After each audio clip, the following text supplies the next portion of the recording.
Sejam bem-vindos a uma videoaula de matemática aplicada. Então vamos começar com o conjunto dos números naturais.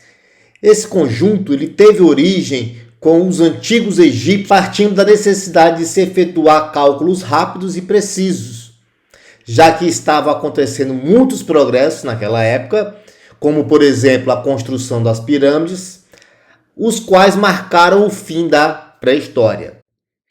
Pois com o número concreto, pedra, nós e riscos em ossos, não estava sendo prático. E com isso surgiram os números naturais. Então, os números naturais, representado pelo conjunto, pela letra N, é o conjunto que compreende o 0, 1, 2, 3 e assim até o infinito. Posteriormente surgiram os números racionais. Então, quando houve a necessidade de representar partes de um inteiro, surgiu o número racional. Então, o número racional é um número que pode ser representado através de uma fração, ou seja, um numerador e um denominador. No Egito Antigo, durante inundações do rio Nilo, muitas terras ficavam submersas e isso fazia com que elas recebessem nutrientes. Essas terras tornavam-se muito férteis para a agricultura. Dessa forma, quando as águas baixavam, era necessário remarcar os limites entre os terrenos de cada proprietário. No entanto, por mais eficientes que tentassem ser, não encontravam um número inteiro para representar tais medidas, o que os levou à utilização de frações e, com isso, o surgimento do conjunto de números racionais. Os números irracionais. Então, Hipaso, um discípulo de Pitágoras, demonstrou que nem sempre a razão numérica entre dois segmentos de reta resulta em um número racional. Hipaso demonstrou matematicamente que um número, raiz quadrada de 2 ou de 5, não podia ser expresso como um número racional. Isto significava que nem todos os elementos podiam ser expressos através de números inteiros ou racionais, e que existiam outros números além destes.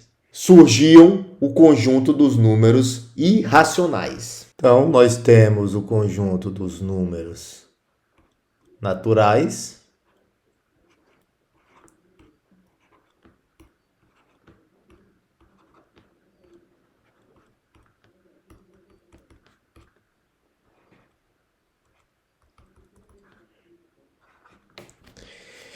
e é importante a gente destacar alguns conjuntos de números naturais importantes. Por exemplo, o conjunto dos números naturais pares.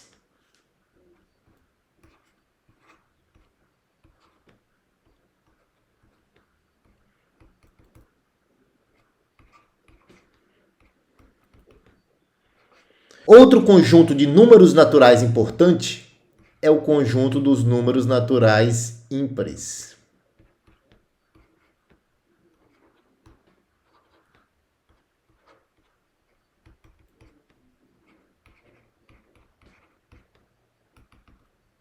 Por fim, nós temos o conjunto dos números primos.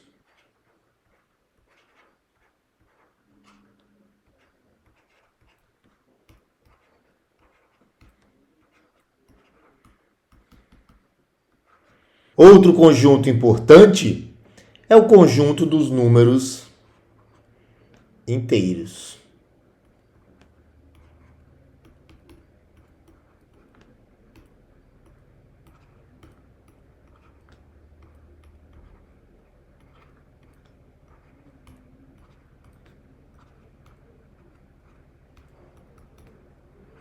Então, como vocês podem perceber, os números naturais pertencem aos números inteiros. E podemos dizer, portanto, que os números naturais são um subconjunto dos números inteiros. Então, se eu traçar aqui um círculo em que todos os elementos desse conjunto aqui são os números inteiros, os números naturais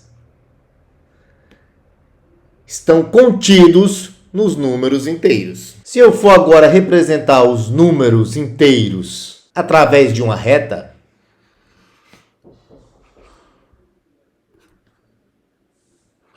então aqui eu teria os números naturais e eu devo acrescentar os números negativos.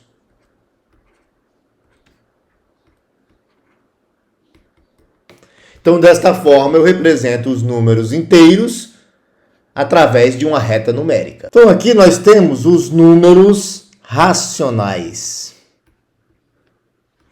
que compreendem o 0, mais ou menos 1, mais ou menos 1/2, mais ou menos 2, mais ou menos 2/3, mais ou menos 2/5 e assim por diante. Então, eu posso resumir o conjunto dos números inteiros através dessa definição. Então, Q é igual a P sobre Q, tal que P pertence ao conjunto dos números inteiros e Q pertence ao conjunto dos números inteiros não nulos.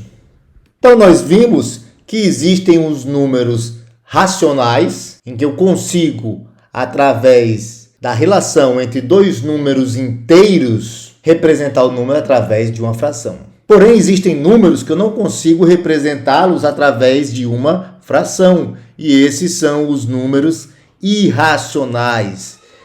Por exemplo, raiz de 2, raiz de 5, raiz de 3, o número π